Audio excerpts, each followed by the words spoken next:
Hello everyone and welcome to my YouTube channel enjoyment with studies. कैसे हो सभी? With fresh brains, पूरे जोश के साथ वेलकम बैक। तो आज हम बात करने वाले हैं निधिवन के बारे में। निधिवन जो है वो मथुरा से जुड़ी चीज़ है। निधिवन मथुरा में है। जब मथुरा का नाम याद आता है ना, तब हमें श्री कृष्ण की याद आ जाती है कि वो छोटे थे, उन्होंने मटकियाँ फोड़ी थी, इतनी शरारतें की थी, उन्होंने रास लीलाएं रची थी। इस तरह की सी बातें याद आने लग जाती है। जब उनकी कुछ कहानियाँ सुनते हैं ना, बालपन की कहानियाँ सुनते हैं, तब हमारे चेहरे पर अचानक से ही मुस्कान सी आ जाती है। श्री कृष्ण बहुत ही नटखट थे।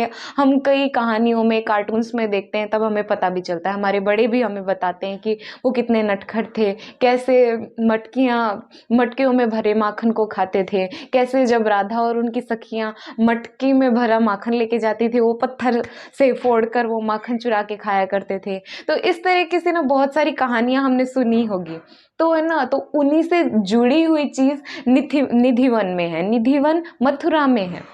तो ये एक वन है। ज्यादातर हम कहानियां सुनते हैं कि वनों में डरावनी चीजें होती है, पर ये एक ऐसा वन है ना जहाँ हमें श्री कृष्ण और राधा का रास लीला की बातें सुनने को मिलती है। हाँ, आपने सही पहचाना। ये सारी बातें मैं आपको इस वीडियो में बताने वाली हूँ। बहुत ही रोचक तथ्य है, बहुत ही सारे रहस्य जुड़े हैं निधिवन से। तो जानने के लिए पूरी वीडियो देखनी पड़ेगी, और वीडियो देखनी है इससे पहले आपको चैनल पे, वीडियो पे लाइक दबा दो, चैनल सब्सक्राइब कर दो और अपने फ्रेंड्स के साथ अभी शेयर कर दो, क्योंकि बहुत मजा आने वाला है। आपको सारी एक एक बातें जानोगे तो।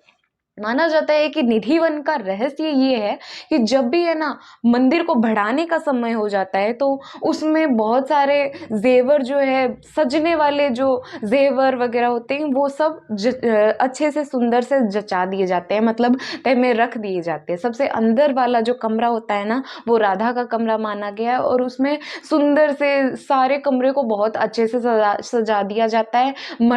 जो कटोरियां होती है उनमें मक्खन, कुछ मिठाइयाँ रख दी जाती है भोग के तौर पर। और माना गया है कि जब भी सुबह वो मंदिर खोलने का टाइम हो जाता है ना, तब वो सारी चीजें उथल पुथल मिलती है, जैसे यहाँ पे कोई रात को आके गया हो। हाँ, यही रहस्य है।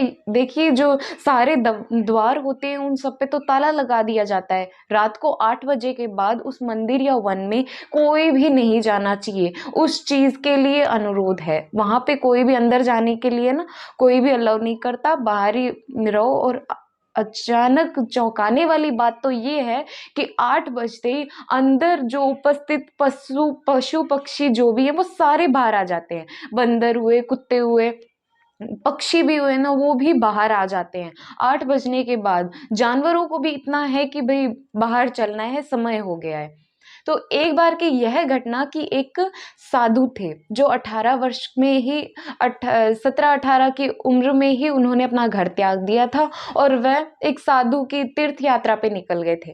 मतलब हर अलग अलग धामों में जाकर वो भगवान की प्रार्थना किया करते थे। तो एक बार उनका आना हुआ निधिवन में। निधिवन में वो जब आए ना, तब उन्होंने सुबह वो बैठे थे प्रार्थना करने के लिए, अपना जो ध्यान लगाने लग गए थे, वो निधिवन में एक कोने में बैठ गए थे। और जब वो योग कर रहे थे ना, उस टाइम पे मतलब शाम हो गई थी, 8 भी बज चुके थे।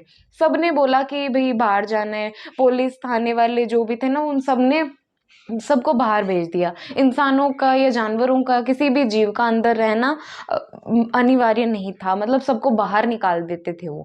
और फिर 8 बजते ही द्वार बंद, जितने 7-8 जितने द्वार थे वो सब बंद कर दिए जाते, कोई भी अंदर नहीं रहना चाहिए, ये रूल है वहां का। तो ऐसा हुआ ना कि वो साधु जी जो थे ना, वो ध्यान में लीन थे, और वो एक ऐसे कोने में बैठे थे जहां शायद उन्हें कोई देख नहीं पा रहा था। तो इस वजह से वो बाहर नहीं जा पाए, और इतना ध्यान में लीन होने की वजह से उन्हें समय का भी पता नहीं चला। और चौंकाने वाली बात यह है कि वो अंदर ही रह गए। और जब वो अंदर रह गए ना, आधी रात को उन्हें पायलों की आवाज़ सुनाई देने लगी, और जो बांसुरी बजते ना, उस मधुर सी बांसुरी बजने की आवाज़ उन्हें सुनाई देने लगी। तो उन्होंने इस चीज़ की वजह से वो थोड़े डिस्टर्ब से हो गए। उन्होंने देखा कि ये इतना अंधेरा हो गया यहाँ पे, क्या क्या बात है, सब कहाँ गए? जब पता चला कि रात हो गई और सब बाहर जा चुके हैं, उन्होंने अपनी आंखों के सामने श्री कृष्ण को राधा और उनके सखियों के साथ रासलीला करते हुए देखा है। माना जाता है कि निधिवन जो है ना, इसके पेड़ भी रात को अपना आकार बदलते हैं, अपना शेप बदलते हैं, अपनी जो पहले वाली आकृति होती है ना वो बदल लेते हैं वो।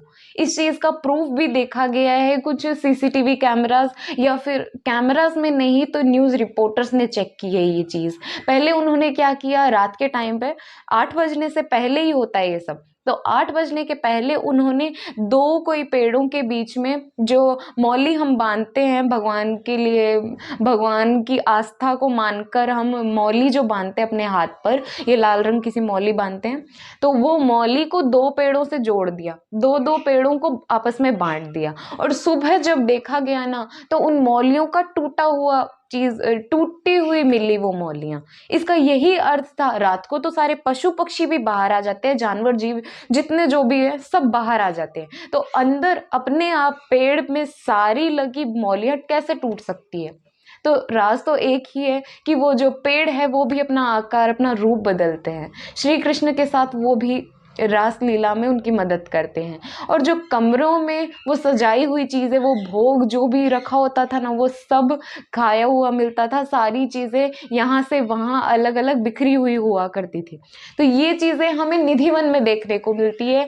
ये बहुत ही अनोखी जगह है, हमें भी जाके आना चाहिए देखने के लिए। श्री कृष्ण से अगर आप बहुत प्रेम करते हैं ना, तो एक बार जाकर देख के आइएगा जरूर। तो मैंने आपको इतनी सारी रोचक बातें बताई, कौन सी आपको सबसे ज्यादा खास लगी मुझे कमेंट सेक्शन में बताएं। और श्री कृष्ण के अगर सच्चे भक्त हो तो एक बार राधे राधे लिख दीजिए कमेंट सेक्शन में। वीडियो पसंद आई तो लाइक करो, चैनल सब्सक्राइब करो, अपने फ्रेंड्स के साथ शेयर कर दो।